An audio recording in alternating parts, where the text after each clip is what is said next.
नमस्कार दोस्तों, जीएस आजकल में आपका स्वागत है।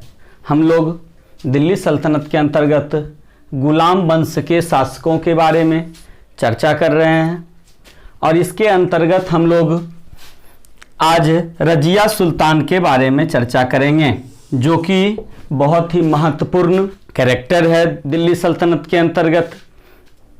तो रजिया सुल्तान प्रथम महिला शासिका बनी, लेकिन किस परिस्थिति में बनी इसके बारे में हम लोग कल भी चर्चा किए थे और आज भी हम लोग चर्चा करते हैं। जैसा कि कल हम लोग चर्चा किए थे कि इल्तुतमिश की मृत्यु के बाद रजिया की सौतेली माँ शाह तुर्कान ने अपने पुत्र रुकनुद्दीन को गद्दी पर बैठाया था। तब रजिया ने वहाँ की जनता अर्थात दिल्ली की जनता और वहाँ के लोगों का विश्वास जीत करके रुकनुद्दीन के खिलाफ जो है अपने गुट तैयार करके उस पर आक्रमण करके उसको पराजित करके बंदी बनाया और फिर गद्दी को प्राप्त किया। तो रजिया ने दिल्ली की जनता से विश्वास जीता कि यदि हम आपके विश्वास पर खरा नहीं उतरे, आपके अनुकूल यदि हमने कार्यों को नहीं किया, तो आप हमें पद से हटा भी सकते हैं। तो इस परिस्थिति में रजिया को वहाँ की जनता ने परंपरा से हटकर एक महिला को शासक बनाया और उस परिस्थिति में वहाँ के लोगों ने उदारता का परिचय दिया। तो जब रजिया सुल्तान दिल्ली की शासिका बनी, जिसका कालखंड 1236 से 1240 के कालखंड को माना जाता है, तो यह सर्वप्रथम जब गद्दी पर बैठी तो इसके गद्दी पर बैठने के साथ ही दिल्ली के जो अमीर लोग थे, दिल्ली के जो तुर्क लोग थे, वो इससे नाखुश थे। लेकिन जब यह शासिका बनी तो ये भी उसके विपरीत ही कार्य किए, जिसके कारण कि इसे अपनी गद्दी खोना पड़ा। तो इसका जो पहला कार्य था, तो इसने क्या किया, सबसे पहले तुर्कों की शक्ति को कम करना प्रारंभ किया और इसी के अंतर्गत जो है अपनी शक्ति को बढ़ाने के कारण गैर तुर्कों को समर्थन देना प्रारंभ किया, अर्थात गैर तुर्क लोगों को शक्ति देना प्रारंभ किया, जिसके कारण कि इसके लोगों में असंतोष की भावना बढ़ने लगी। दिल्ली की जनता के साथ साथ वहाँ के अमीर तुर्क लोग जो थे उसमें असंतोष की भावना बढ़ना प्रारंभ हुआ और इसके साथ इसने अपना पहला जो कार्य किया वह इस प्रकार के कार्य किए कि इसने अपने प्रधानमंत्री जुनैदी, जो कि इल्तुतमिश के समय भी प्रधानमंत्री था, मतलब इल्तुतमिश के समय में भी वह प्रधानमंत्री था, तो जुनैदी को क्या किया, इसने पद से हटा दिया और जुनैदी ने इस विद्रोह किया और जुनैदी पर यह आक्रमण करके उसे पराजित कर दिया और जुनैदी वहां से जान बचाकर भाग गया। गैर तुर्कों को इसने प्रोत्साहन अत्यधिक देना प्रारंभ कर दिया और उसी क्रम में इसने एक व्यक्ति अबसिनिया क्या व्यक्ति मलिक याकूत को इसने क्या किया, अपने अश्वशाला का प्रधान बना दिया, अर्थात मलिक याकूत को अमीर ए आखुर का पद दिया। उसी को बोला जाता है अश्वशाला का प्रधान। जब यह कार्य किया गया तब लोगों में और अधिक असंतोष के भावना बढ़ने लगे। तब जाकर के यह अपनी संस्कृति और सभ्यता का भी बहिष्कार किया। इस्लामिक कल्चर में पर्दा प्रथा का पूर्ण समायोजन है, आज भी है, जो कि आज हम लोग 21वीं सदी में हैं। उस समय लगभग 13वीं सदी का कालखंड था, तो उस समय इसने पर्दा प्रथा को त्याग कर दरबार में जब जाती थी तो कुबा और कुल्हा पहन करके जाती थी। कुबा अर्थात कोट को कहा जाता था, कुल्हा अर्थात टोपी को कहा जाता था। तो इस प्रकार के जो है वस्त्र धारण करके जब यह राज दरबार में पहुंचने लगे तो वहां के जो तुर्क लोग थे, वहां के जो जनता थी, वह इसके इन विचारों से असंतुष्ट रहने लगी। उसी के क्रम में कहा जाता है कि रजिया सुल्तान को अनेकों विद्रोह का सामना करना पड़ा। इसी कारण से उसी में से रजिया सुल्तान के समय, शासन के समय भटिंडा का सूबेदार था अल्तुनिया, और भटिंडा का सूबेदार अल्तुनिया ने क्या किया, रजिया सुल्तान के विरुद्ध विद्रोह कर दिया, अपने आप को स्वतंत्र घोषित कर दिया। रजिया सुल्तान उस विद्रोह को दबाने के लिए गई, और जब उस विद्रोह को दबाने गई तो वहां पर तो रजिया पराजित हो गई, और रजिया के पराजय के साथ इधर तुर्क लोगों ने मलिक याकूत की हत्या कर दिया, अर्थात जिसे वह गैर तुर्क लोगों को अपने खेमा में शामिल कर रही थी, उसको क्या किया, तुर्कों के द्वारा मार दिया गया, हत्या कर दिया गया।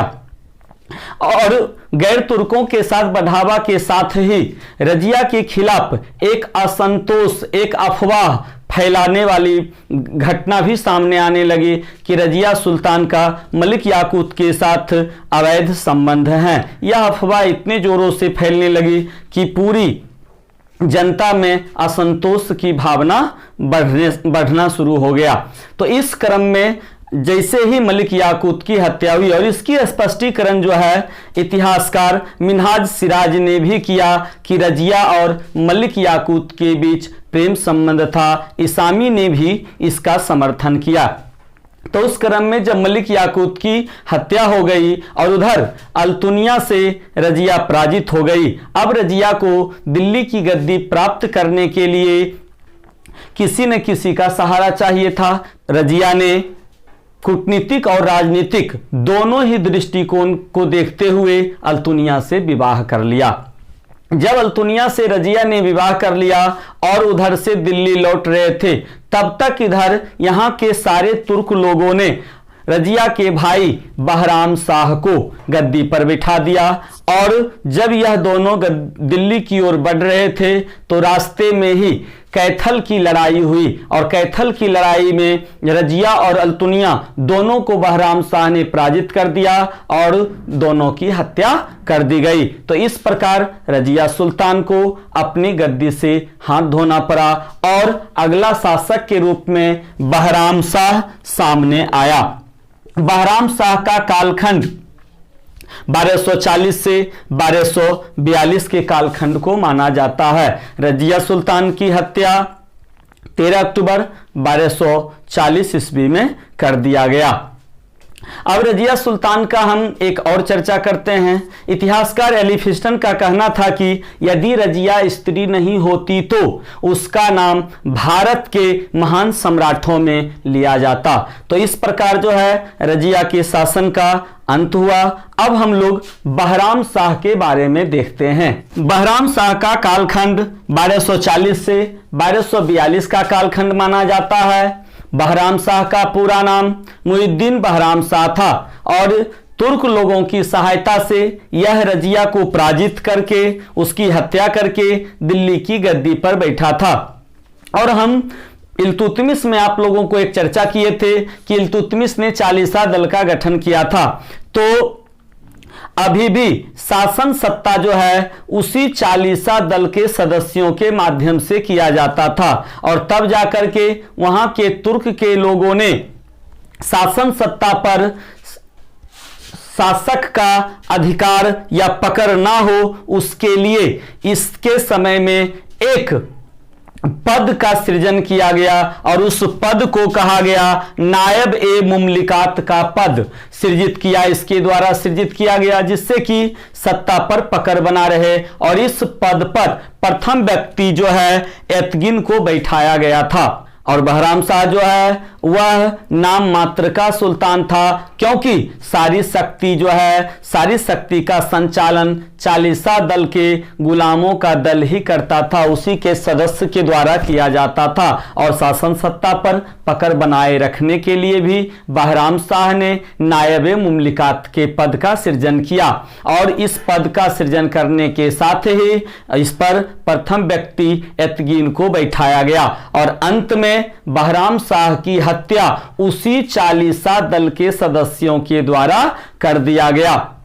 आगे एक नया कैरेक्टर आप लोगों को सामने मिलेगा और बहुत ही बड़ा कैरेक्टर है, वह है बलबन।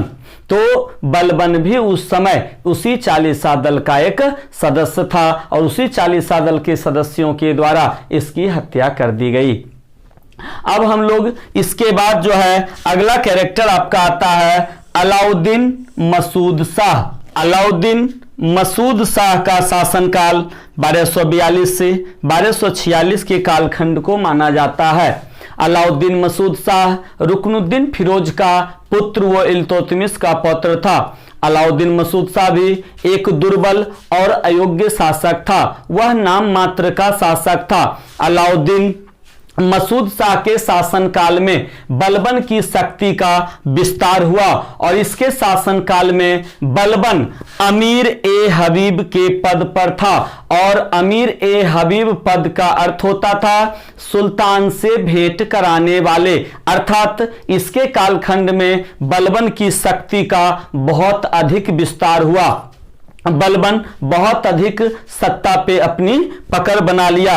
फिर आगे चलकर बलबन के द्वारा ही षड्यंत्र के तहत मसूद शाह को गद्दी से 1246 ईस्वी में हटाकर कैद कर लिया गया और कैद खाने में ही उसकी मृत्यु हो गई।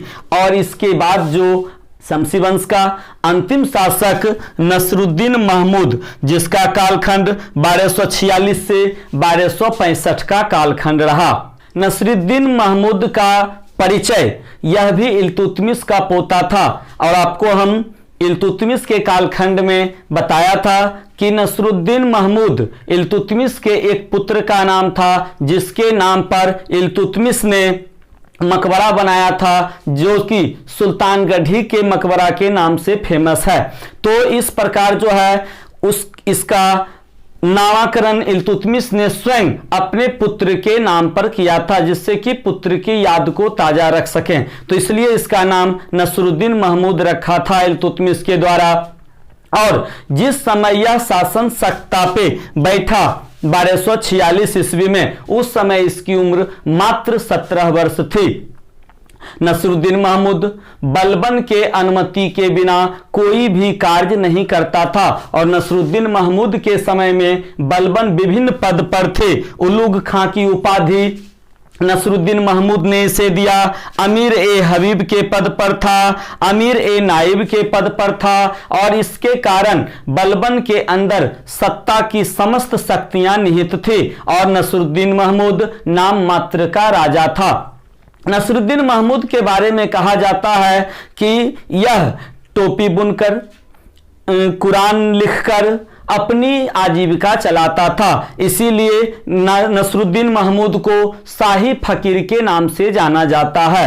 और हम आपको बता दें कि 1265 ईस्वी में नसरुद्दीन महमूद की अचानक मृत्यु हो गई और नसरुद्दीन महमूद की अचानक मृत्यु होने से दिल्ली सल्तनत के अंतर्गत शमसी वंश का यह अंतिम शासक था और नसरुद्दीन महमूद का कोई पुत्र नहीं था। इसीलिए अगला शासक गयासुद्दीन बलबन, और जिसने की बलबनी वंश की स्थापना किया। हम आपको प्रारंभ में जब गुलाम वंश की चर्चा कर रहे थे, उस समय भी हमने चर्चा किया था कि गुलाम वंश के अंतर्गत 3 वंशों ने शासन किया है ना, कुतुबी वंश, शमसी वंश और बलबनी वंश। तो शमसी वंश तक जो है यह अंतिम शासक था। अब अगला शासक है गयासुद्दीन बलबन, जिसने की बलबनी वंश की स्थापना किया। तो हम लोग अगले क्लास में बलबन के बारे में पढ़ेंगे। आज हम लोग यहीं तक रहते हैं और आपका कल का प्रश्न था उसका उत्तर देते हैं और फिर आपका नया प्रश्न आपके सामने होगा। आपका पहला प्रश्न था, इल्तुतमिश दिल्ली सल्तनत की गद्दी पर कब बैठा था? तो 1210 ईस्वी में बैठा था। दूसरा प्रश्न है, इल्तुतमिश दिल्ली सल्तनत की गद्दी पर बैठने के पूर्व कहाँ का सूबेदार था? तो वह बदायूं का सूबेदार था। इल्तुतमिश को बगदाद के खलीफा द्वारा मान्यता कब प्राप्त हुई थी? तो 1229 ईस्वी में। चौथा प्रश्न है, इल्तुतमिश ने किसे अपना उत्तराधिकारी चुना था? तो रजिया को। पांचवा प्रश्न है, चांदी का टंका और तांबे का जीतल का प्रचलन किसने शुरू किया था? तो इल्तुतमिश ने शुरू किया था। छठा प्रश्न है, इल्तुतमिश के वंश को क्या कहा जाता है? तो शमसी वंश कहा जाता है। सातवां प्रश्न है, इल्तुतमिश ने अपने किस पुत्र के कब्र पर सुल्तानगढ़ी नामक मकबरा बनवाया था? तो नसरुद्दीन महमूद के याद में बनवाया था। आठवां प्रश्न है, तारकिन का दरवाजा किस दिल्ली सल्तनत के शासक द्वारा निर्मित करवाया गया? तो इल्तुतमिश के द्वारा निर्मित करवाया गया। नौवां प्रश्न है, दिल्ली का पहला प्रभुता संपन्न सुल्तान कौन था? तो इल्तुतमिश था। 10वां प्रश्न है, दिल्ली सल्तनत के किस शासक द्वारा कुतुब मीनार का निर्माण कार्य पूरा करवाया गया? तो इल्तुतमिश के द्वारा करवाया गया। 11वां प्रश्न है, दिल्ली सल्तनत का कौन शासक राजधानी लाहौर से दिल्ली स्थापित किया? तो इल्तुतमिश ने किया। 12वां प्रश्न है, मोहम्मद गौरी के किस विद्रोह में और कब इल्तुतमिश साथ था? तो खोखरों के विद्रोह में और 1206 ईस्वी में यह जो है मोहम्मद गौरी के साथ था। 13वां प्रश्न है, इल्तुतमिश की मृत्यु कब और कहां हुआ था? तो 30 अप्रैल 1236 ईस्वी को दिल्ली में हुआ था। 14वां प्रश्न है, इल्तुतमिश के शासनकाल में न्याय चाहने वाला व्यक्ति किस रंग का वस्त्र धारण करता था? तो लाल रंग का वस्त्र धारण करता था। इल्तुतमिश के दरबारी इतिहासकार कौन था? तो इल्तुतमिश के दरबारी इतिहासकार मिन्हाजे सिराज था। आपका आज का नया प्रश्न है, रजिया सुल्तान किसकी बेटी थी? दूसरा प्रश्न है, कुतुब मीनार के मुख्य द्वार का क्या नाम है? तीसरा प्रश्न है, रजिया सुल्तान को पद से हटाने में किसका हाथ था? चौथा प्रश्न है, बलबन को उलुग खां की उपाधि किसके द्वारा दिया गया? पांचवा प्रश्न है, किस इतिहासकार के अनुसार रजिया और मलिक याकूत में प्रेम था? छठा प्रश्न है, मलिक याकूत को दिल्ली सल्तनत में किस पद पर बैठाया गया? सातवां प्रश्न है, मलिक याकूत कहां का निवासी था? आठवां प्रश्न है, रजिया सुल्तान की हत्या कब और कहां किया गया? नौवां प्रश्न है, किस इतिहासकार के अनुसार यदि रजिया स्त्री ना होती तो उसका नाम भारत के महान सम्राटों में एक होता? 10वां प्रश्न है, रजिया सुल्तान दिल्ली की गद्दी पर किसे हटाकर गद्दी प्राप्त की थी? 11वां प्रश्न है, नायब ए मुमलिकात के पद का सृजन किस दिल्ली सल्तनत के शासक द्वारा किया गया? 12वां प्रश्न है, दिल्ली सल्तनत के किस शासक को शाही फकीर कहा जाता है? 13वां प्रश्न है, दिल्ली सल्तनत के अंतर्गत शमसी वंश का अंतिम शासक कौन था? 14वां प्रश्न है, रजिया सुल्तान राजनीतिक एवं कूटनीतिक दृष्टिकोण से किससे विवाह किया था? और 15वां प्रश्न है, मलिक याकूत की हत्या किसके द्वारा किया गया? तो इस प्रकार आपका आज का नया प्रश्न है। इसका उत्तर आप लोग कमेंट बॉक्स में देना नहीं भूलें। और यदि आप लोगों को यह वीडियो पसंद आता है तो इसे लाइक करें, सब्सक्राइब करें और इसे शेयर भी करते रहें। नमस्कार।